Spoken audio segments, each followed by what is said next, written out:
कि वरना बूढ़ो है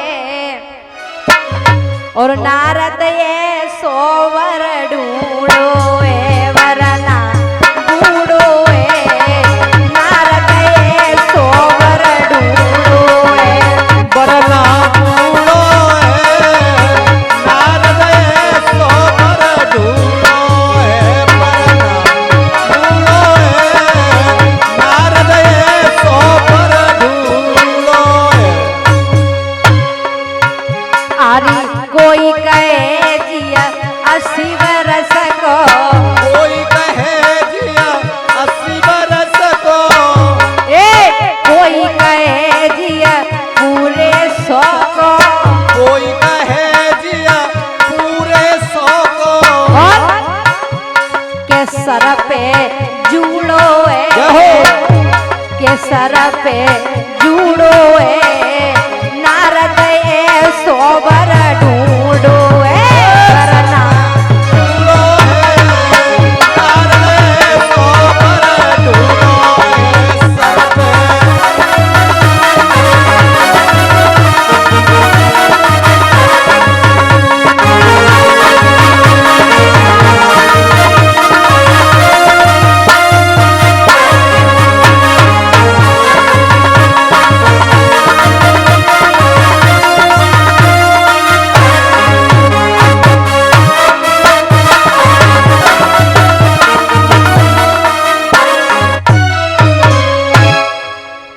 अब जब जैसे ही गाली देने लगे, कहने लगी नारद तूने ये बहुत गलत कर दिया, मैं नहीं मानती इस शादी को।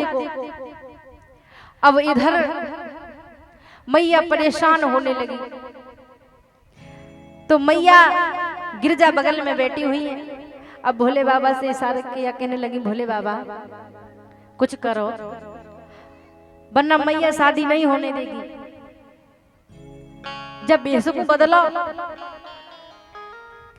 तो भैया भोले बाबा कहने लगे कि मैया ज्यादा परेशान है। तो भोले बाबा ने अपना इतना सुंदर रूप बनाया, सो सब देखते ही रह गए, कहने लगे इतना सुंदर बना। अब मैया मैना को बुलाया कि जाओ जाकर के अपने दामाद को देखो। मैया मैना जाकर के देखा तो कहने लगी अरे प्रभु सब माया तुम्हारी है, हम तुम्हें समझ ही नहीं पाए। भोले बाबा का तिलक किया, जैसे ही अंदर आए, आने के बाद में बारोटी हुई, बारोटी होने के बाद सब लोगों ने तैयारी की, और जब सुबह कन्यादान का वक्त आया भामरे पड़ने का, तो अब मैया भोले बाबा से बोली कि एक बात बताओ भोले बाबा कि भामरे हम तुमसे डालेंगे कि तुम्हारे सर्प से डालेंगे। भोले बाबा कहने लगे अरे तो कोई बात नहीं। भोले बाबा ने अपने सर्प को निकाला और जो मंडप बना हुआ था उसी बांस में अटका दिया। अब कहने लगे भोले बाबा अब एक बात बताओ, तुम्हारे चंद्रमा से ब्याह करेंगे कि तुमसे करेंगे? तो चंद्रमा को निकाल करके कढ़ाई में छोड़ दिया।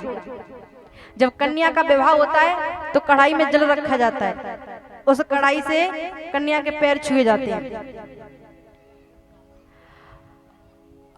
और जब चंद्रमा को गंगा मैया को कढ़ाई में छोड़ा और चंद्रमा को उन्होंने जो डब्बू रखे जाते हैं उनके नीचे, और जब विधि की, अब मैया बोली कि अब तुमसे शादी करेंगे।